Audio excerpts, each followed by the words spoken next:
चाय पियोगी? पिया जा सकता है। चाय पीते पीते कहानी सुनो। बताइए, पहले बताओ चीनी कितनी? 1 क्यूब।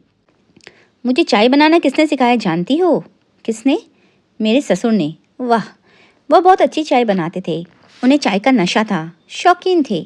तब घर में दार्जिलिंग से चाय पत्ती आती थी। उनका एक बहुत प्यारा टी सेट था। छुट्टी के दिन उसी में अपने हाथों से सबको चाय बनाकर पिलाते थे। ज़बरदस्त। मेरी सास को हमेशा सज धज कर रहना पड़ता था जानती हो। अगर वह बिखरी हुई रहती थी तो पापा को पसंद नहीं आता था। दोनों के बीच प्यार आंखों में दिखता था। पापा की बातों पर माँ शर्म से पिघल जाती थी। हम दूर से देख के भी उस प्यार की गर्मी महसूस कर सकते थे। अगर वे जिंदा होते तो मैं भी एक बार देख पाती। इफ्तियार ने तुम्हें कभी बताया है कि वो कैसे मरे? नहीं तो वही कहानी सुनाना चाहती थी। हाँ सुनाइए ना, जानने की इच्छा हो रही है। पापा को हार्ट अटैक हुआ था और माँ ने सुसाइड करी थी। ओह माय गॉड, क्यों? पापा 55 साल की उम्र में अपनी युवा सेक्रेटरी के प्यार में पड़ गए। माँ ये बात जानने के बाद मान नहीं पाई। उन्होंने एक दिन खाली घर में सेक्रेटरी लड़की को बुलाया। बातें करते करते चाय पड़ोसी। चाय में जो शुगर क्यूब मिलाई गई थी उसमें उन्होंने जहर मिला दिया। जहर मिली चाय दोनों ने पी थी। दोनों वहीं स्पॉट डेड हो गए। चाय का कप कांपते हुए आइलीन के हाथ से गिर गया। जहर? हाँ, तुम इतना डर क्यों रही हो? मोप्रिया ने टिश्यू बॉक्स से टिश्यू निकालकर आइलीन की ओर बढ़ाया। आइलीन अपने हाथ पर गिरी चाय पहुँचते हुए मोप्रिया की ओर देखने लगी। उसका चेहरा पसीने से भीगा हुआ था। मोप्रिया ने उस ओर ध्यान न देते हुए कहा, पापा खबर पाकर घर लौटे तो देखा कि एक साथ उनकी प्यारी पत्नी और प्यारी सेक्रेटरी मरी पड़ी है। उनका पसंदीदा टी सेट के 2 कप टूट गए हैं। वह यह बात सहन नहीं कर पाए। उसी दिन उन्हें हार्ट अटैक आ गया।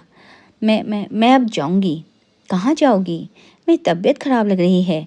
अरे तुम इतनी क्यों पसीना बहा रही हो आइलीन? अभी तो गर्मी भी नहीं है। लो पसीना पोंछ लो। मोप्रिया ने एक और टिश्यू बढ़ाया। आइलीन ने अपने गले पर हाथ रखकर कहा, जहर? अजीब बात है। जहर की बात सुनकर क्या तुम्हें लग रहा है कि तुम्हारी चाय में जहर था? रिलैक्स आइलीन, तुम्हारी चाय में ऐसा कुछ नहीं था। मोप्रिया की बर्फ सी ठंडी आवाज़ सुनकर आइलीन के रोंगटे खड़े हो गए। मोप्रिया हंसते बोली, मैं माँ की तरह बेवकूफ़ नहीं हूँ। एक खूनकर के साथ में अपनी ज़िंदगी ख़त्म करने का मेरा कोई इरादा नहीं है। लेकिन माँ के साथ एक बात मेरी मिलती है, मैं भी अपने पति को बहुत प्यार करती हूँ। इसलिए इस बार बच भी जाओ तो अगली बार बचोगी, इसकी कोई गारंटी नहीं है। समझी आइलीन? तुम बहुत समझदार हो।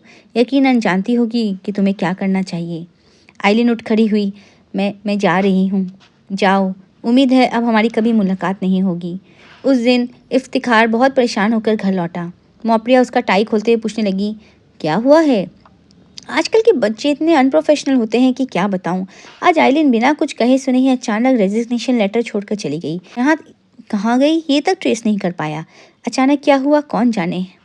इट्स ओके, नई सेक्रेटरी रख लेना। वो तो रखना ही पड़ेगा, लेकिन नए वाले को काम समझाने में भी तो समय लगता है। आइलीन सब कुछ बहुत अच्छे से हैंडल करती थी। मेरा काम का दबाव आधा कम हो जाता था। अच्छी सेक्रेटरी मिलना भी तो किस्मत की बात है। मोप्रिया ने इफ्तिकार के गले में हाथ डालकर उसे अपने करीब खींचकर कहा, अगली बार सेक्रेटरी रखने से पहले सोच समझ कर रखना। युवा लड़कियों की कोई गारंटी नहीं होती। गारंटी उनके बॉस के कैरेक्टर की भी नहीं होती। तुम्हारे माँ बाप के मरने के बाद तुम्हें जैसे भयानक असहज स्थिति का सामना करना पड़ा था, मैं नहीं चाहती कि मेरे बच्चों को भी ऐसे किसी चीज़ से गुजरना पड़े। तुम कहना क्या चाहती हो? इफ्तिकार की आवाज़ में बेचैनी थी।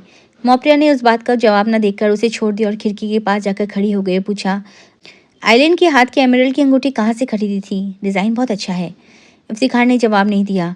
मोप्रिया उसकी ओर मुड़कर बोली, अरे पसीना क्यों आ रहा है? जाओ फ्रेश होकर आओ, मैं चाय बना रही हूँ। ये छोटी सी कहानी यहीं समाप्त होती है। आशा करती हूँ आपको ये कहानी अच्छी लगी। अगर अच्छी लगी तो कृपया चैनल को लाइक, सब्सक्राइब और कमेंट ज़रूर करें। धन्यवाद।